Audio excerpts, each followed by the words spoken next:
Emmanuel. খ্রিস্টতে প্রিয় ভাই ও বোনেরা, আজকের মূল পাঠ গালাতীয় তার ৬ অধ্যায় ১ থেকে ১০ পদ। বিষয় প্রেমের মাধ্যমে একে অপরকে বহন করা।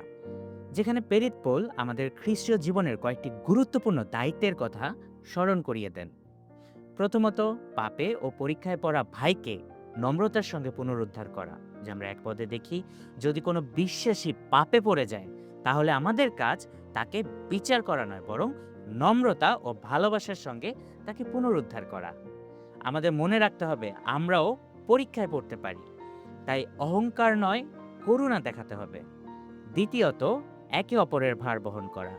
খ্রিস্টের প্রেম আমাদের শেখায় অন্যের দুঃখ, কষ্ট ও সংগ্রামে পাশে দাঁড়াতে।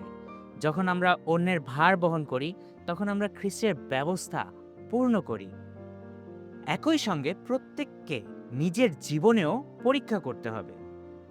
তৃতীয়ত, যা বপন করি তাই কাটব। আমরা ৭ এবং ৮ পদে দেখি, ঈশ্বরকে ঠকানো যায় না।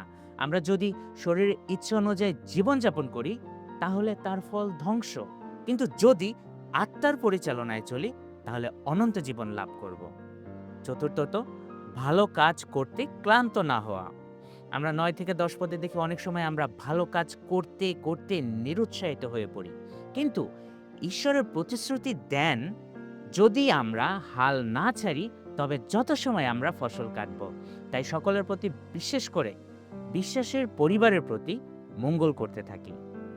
উপসংহারে আমরা দেখতে পাই, গালাতীয় তার ৬ অধ্যায় ১ থেকে ১০ পদ আমাদের শেখায়, পাপে পড়া লোকদের পুনরুদ্ধার করতে, একে অপরের ভার বহন করতে, আত্মার জন্য বপন করতে এবং অবিরত ভালো কাজ করতে।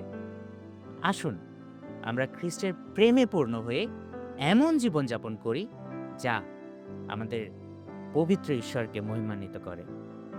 আসুন আমরা প্রার্থনা করি।